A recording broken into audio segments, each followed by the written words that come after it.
اور خان صاحب کی طرف سے مطالبہ کیا گیا ہے. میں آپ کے سامنے ایک کمپیریزن رکھ دیتا ہوں. اسی طرح کی بات جنرل پرویز مشرف صاحب کے حوالے سے نواز شریف ماضی میں کرتے آئے اور وہ بنیادی طور پر درخواست گزار تھے, اور وہ کیس جس کے اندر نواز شریف درخواست دیتے ہیں کہ آئین شکنی کی گئی جنرل پرویز مشرف صاحب کی طرف سے, اور پھر ایک حکم جاری کروایا گیا عدالت کا, اور وہ حکم کیا تھا کہ پھانسی کی سزا ہو گئی پرویز مشرف صاحب کو. بعد میں ہائی کورٹ نے اس فیصلے کو سیٹ اسائڈ کر دیا, اور پھر جو کچھ اس کے ساتھ ہوا وہ پوری قوم کے سامنے ہے. سوال یہ پیدا ہوتا ہے کہ کیا کوئی جنرل کسی دوسرے جنرل کے خلاف کارروائی کرے گا؟ ماضی میں ایسی کوئی کارروائی آپ کو نظر نہیں آئے گی. پاکستان میں فوج کا ادارہ ایک بہت ہی منظم ادارہ ہے, اور یہ کبھی بھی اپنے پیٹی بھائی کے خلاف کارروائی نہیں کرتے. ماضی میں آپ کو یاد ہوگا کہ راحیل شریف صاحب ایک شیلٹر پرووائڈ کرتے ہوئے نظر آئے پرویز مشرف کو. پھر اس کے بعد ہم نے دیکھا کہ یہ سلسلہ کنٹینیو ہوا, اور ایک بہت ہی اہم نقطہ جس کا اگر یہ کہا جائے کہ ابتدا جنرل باجوہ نے کی تو غلط نہیں ہوگا, D G I S P R کی طرف سے سٹیٹمنٹ جاری کیا گیا کہ ہم اپنے سپہ سالاروں کو اور سربراہوں کو اکیلا نہیں چھوڑتے, اور مشرف صاحب پاکستان آئیں گے. اور پھر بیانات دلوائے گئے نواز شریف صاحب کی طرف سے, باقی لوگوں کی طرف سے بھی. وہ یہ سب کچھ کیوں کر رہے تھے؟ چونکہ وہ چاہتے تھے اور انہیں یہ معلوم ہو گیا تھا کہ جب میں اقتدار سے الگ ہوں گا تو یہ تمام باتیں کھل کر قوم کے سامنے آئیں گی, لوگ تنقید کریں گے, اور یہ نہ ہو کہ اگر کوئی مشرف صاحب کے حوالے سے کوئی عدالت فیصلہ سنا سکتی ہے تو کل کو ہمارے اس کردار کو بھی بہت ہی باریک بینی سے دیکھا جائے گا. یاد رکھیں اس وقت نواز شریف صاحب نے مشرف کے حوالے سے جو کچھ کیا وہ آپ کے سامنے ہے, فیصلہ آیا, اور اب پاکستان میں تحریک انصاف کے چیئرمین, پاکستان کے سابق وزیر اعظم یہ کہہ رہے ہیں کہ جناب جنرل باجوہ نے جو کچھ کیا, جو ان کا اپنا ایک کنفیشن سٹیٹمنٹ آ گیا, اب اس کے بعد کاروائی جو ہے وہ بنتی ہے, اور انہوں نے سازش کر کے میری حکومت کو گرایا, اور اب ان کا اعترافی بیان پاکستان کی عوام کے سامنے ہے.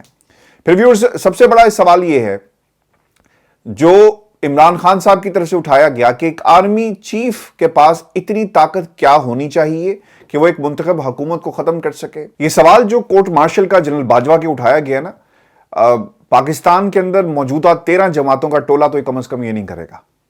وہ ضرور جنرل باجوہ پر اسی طرح تنقید کر رہا ہے جس طرح خان صاحب کرتے ہیں. خان صاحب تو بتاتے ہیں نا کہ یہ تھا وہ جنرل جس نے میری حکومت کو گرایا, اور باقی 13-14 کا جو ٹولہ ہے وہ سلیکٹرز کا نام لیتا ہے. وہ یہ کہتا ہے کہ وہ ہاتھ جو عمران خان کے پیچھے تھا وہ اٹھ گیا, اور اب انہیں وہ ہاتھ نہیں مل رہا جس سے وہ تالی بجانا چاہتے ہیں. اس قسم کی گفتگو جو ہے وہ کرتے ہیں.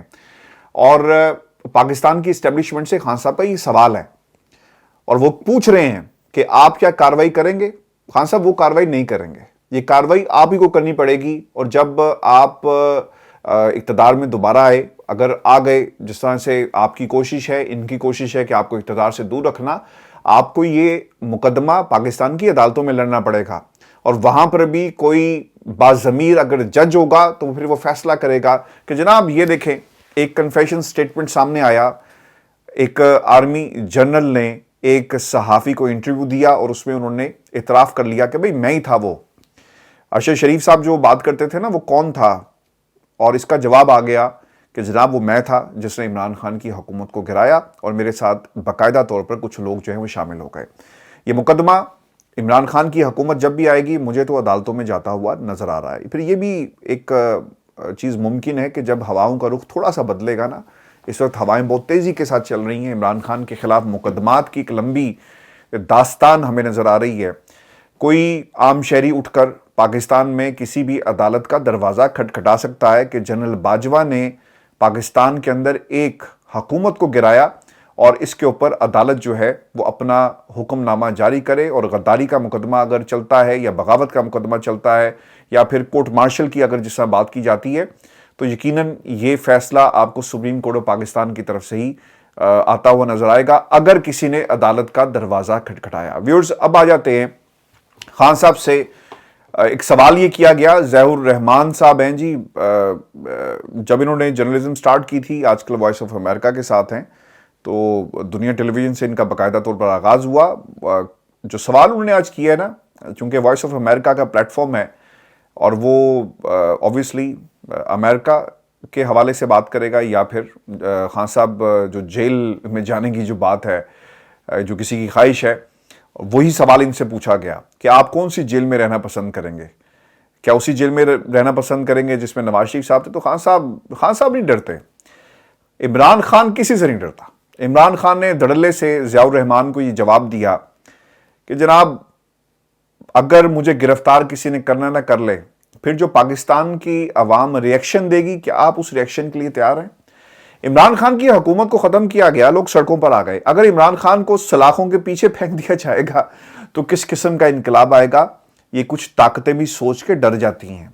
ضیاء الرحمان نے تو سوال کر لیا، لیکن پاکستان کے اندر جگر چاہیے ہوگا آپ کو کہ آپ عمران خان کو گرفتار کریں۔ اور خان صاحب نے کہہ دیا کہ ان حالات کے اندر جب تمام لوگ مل کر مجھے گرانا چاہتے ہیں، اسٹیبلشمنٹ، باقیات، پی ڈی ایم کا ٹولہ موجود ہے اور کچھ لوگ مل کر کام کر رہے ہیں، ہماری حکومت کے خلاف بھی، ہمارے خلاف بھی انجینئرنگ کی جا رہی ہے، پولیٹیکل انجینئرنگ کی جا رہی ہے، الیکشن کو ریگ کرنے کی تیاری کی جا رہی ہے، ملک کے اندر صاف اور شفاف الیکشن جو ہے مجھے ہوتے ہوئے نظر نہیں آتے۔ یہ بیانیہ آپ کو دونوں طرف سے سننے کو ملے گا۔ دوسرے لوگ انجینئرنگ کر رہے ہیں اور خان صاحب کے خلاف کر رہے ہیں، ان کو خطرہ یہ ہے کہ انجینئرنگ کے باوجود اگر ہم ہار گئے تو ہم نے تو پہلے سے بیانیہ جو ہے وہ تیار کر لینا ہے۔ لیکن جو خان صاحب کے خدشات ہیں وہ جینون ہے کہ یہ دھاندلی کریں گے اور دھاندلی کر کے عمران خان کو ہرانے کی جو ہے وہ کوشش کی جائے گی۔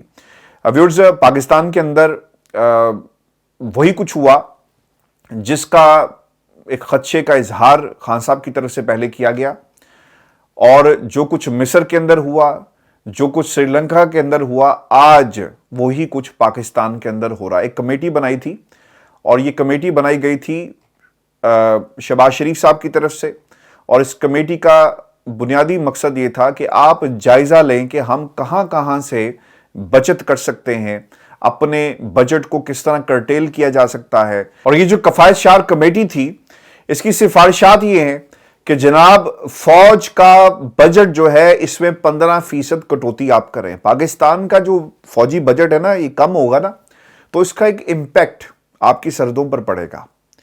آپ کتنا فیول استعمال کرتے ہیں، فوجی مشقیں کب کب آپ نے کرنی ہیں، اس کا سفیر کیا ہوگا، سب چیزیں کرٹیل ہو جاتی ہیں نا۔ ایک طرف آپ کا دشمن بھارت بیٹھا ہے، دوسری طرف ایران کا بارڈر جو ہے وہ کبھی بھی سیکیور نہیں رہا۔ افغانستان جہاں سے دہشت گردی اس فینس کو چیر کر پاکستان میں داخل ہوتی ہے، تو اگر آپ نے 15% بجٹ کم کر دیا تو پھر پاکستان کی جو سالمیت ہے اور پاکستان کا دفاع کمپرومائز ہو جائے گا۔ ایسا لگتا ہے کہ یہ جو کفایت شار کمیٹی ہے نا، یہ یا تو آئی ایم ایف کے ڈائریکٹ انڈر آ گئی ہے یا پھر ان قوتوں سے ڈائریکٹ رابطے میں ہے جو پاکستان کے دفاع کو کمزور کرنا چاہتی ہیں۔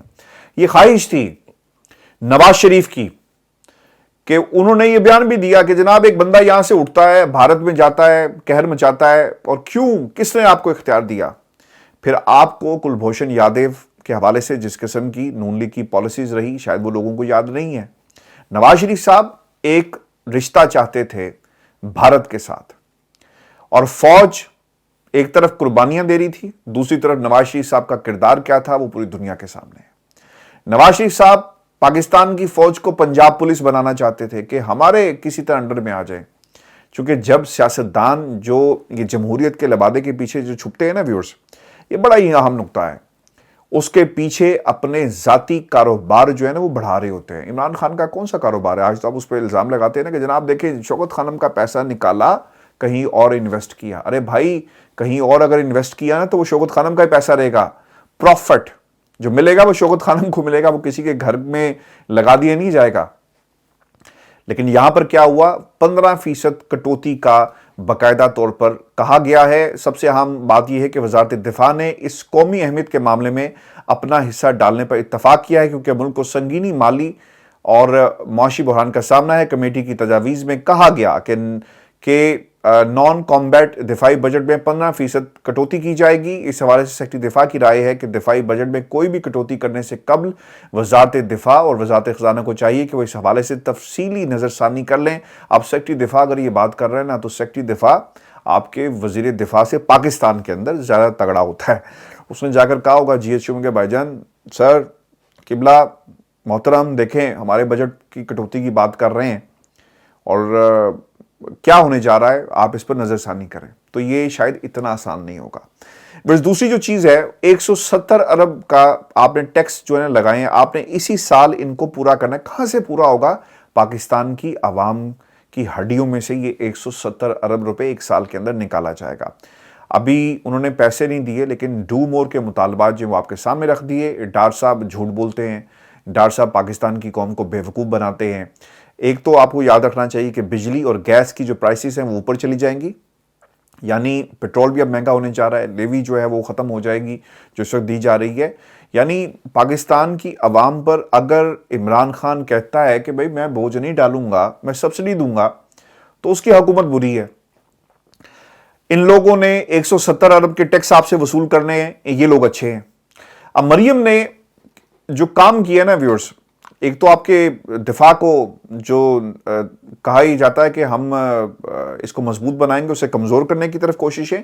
دوسرا وہ کام کیا کر رہی ہیں, وہ اپنی جماعت کے اوپر بھی خودکش حملے کر رہے ہیں.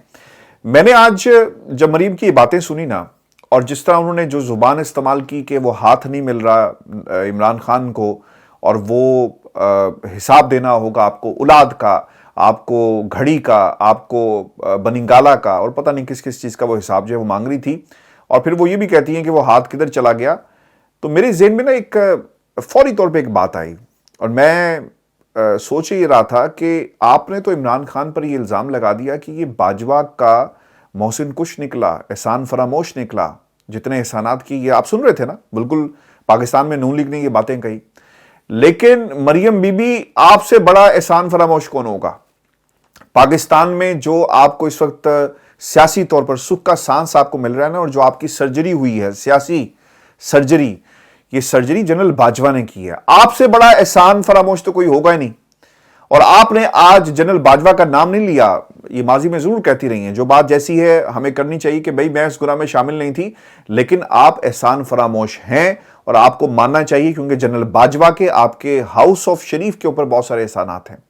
آپ کے چچا جان کو حکومت دی جنرل باجوہ نے, آپ کو جیلوں سے باہر نکلوایا جنرل باجوہ نے, آپ کے ابا جی کو برطانیہ کے اندر 4 سال جو بیٹھے رہے ہیں بڑے سکون کے ساتھ, اور یہاں سے بیٹھ کر کہتے ہیں کہ جناب دیکھا بڑی سیاست کر رہا ہے, اور عمران کو بولڈ کر دیا. وہ بولڈ کرنے میں جنرل باجوہ کا ہاتھ تھا. جنرل باجوہ نے نواز شریف کو پاکستان سے باہر بھیجا. اور آپ کا جو یہ کہنا کہ جناب سلیکٹرز بدل گئے اور سلیکٹرز جو ہیں وہ پوری کی پوری سلیکشن کمیٹی ٹوٹ گئی, بہت اچھے آپ جملے استعمال کر رہی ہیں, لیکن یہ سلیکشن کمیٹی جو ہے نا, اس سلیکشن کمیٹی کے آپ کے اوپر بہت سارے احسانات ہیں. تو لہٰذا قوم کو بیوقوف مت بنائیں. اور جو انہوں نے یہ بات کہی نا کہ ہم تو الیکشن جیتنے کے لیے اترے, ارے بھائی الیکشن کراؤ تو صحیح, جیتنے کی بات تو بات کی ہے, الیکشن کرواؤ, عمران خان کو ہراؤ. اگر تم یہ سمجھتے ہو کہ تمہارے پاس پولیٹیکل کیپٹل موجود ہے, ہرا کے دکھاؤ. عمران تو یہی کہہ رہا ہے نا کہ الیکشن کراؤ, وہ یہ نہیں کہہ رہا کہ مجھے اقتدار میں لاؤ, وہ یہ کہہ رہا ہے کہ الیکشن کراؤ. پاکستان کی عدالت, پاکستان کی عوام کی عدالت کا جو فیصلہ آئے گا نا, اس فیصلے کو آپ چیلنج نہیں کر سکیں گے. لیکن ابھی سے پلاننگ کی جا رہی ہے کہ ہم نے کس طرح دھاندلی کرنی ہے اور عمران خان کو ہرانے کی جو کوشش کرنی ہے. ویورز یہ یاد رکھیں, مریم نواز احسان فراموش ہیں, اور انہوں نے جنرل باجوہ کے احسانات کا کس طرح سے جواب دیا, انہیں آج سلیکشن کمیٹی کا سربراہ قرار دے دیا ہے. ویورز آپ کو یہ بتائیں کہ پاکستان کے اندر جو ایک اور تماشا لگا, میں اس پر بات نہیں کر سکا تھا, لیکن یہ تماشا لگایا ہے مریم نواز کے گھر والے نے. اور کیونکہ وہ داتا کی نگری میں بیٹھے ہوئے تھے تو سچ ہی بولنا چاہیے ہمیشہ انسان کو, اور انہوں نے عمران خان صاحب سے جو ہے نا وہ معافی مانگی ہے. ایک تو وہ اپنے رویے پر بہت شرمندہ ہیں جو انہوں نے ان کے گھر کے حوالے سے بات کی. انہوں نے کہا کہ یہ لوگوں کا ایک ذاتی معاملہ ہے, کوئی ننگا ہو رہا تھا, کسی کے کپڑے اتر چکے تھے, کوئی قانون سازی تنظیم سازی کر رہا تھا, تو ہمیں اپنے گریبانوں میں بھی جھانکنا چاہیے. اور پھر جب لوگ مجھ سے یہ پوچھتے ہیں, اب مجھے نہیں پتا کہ وہ بات انہوں نے کس طرف اشارہ کیا, لیکن یہ بہت ہی ذو معنی گفتگو کی, اور اس پر ضرور آپ اپنا کمنٹ بھیجیے گا. وہ یہ کہتے ہیں کہ جب مجھ سے لوگ پوچھتے ہیں کہ تمہارا اس بارے میں کیا خیال ہے, تو پھر میرے پاس جو ہے اس کا کوئی جواب نہیں ہوتا.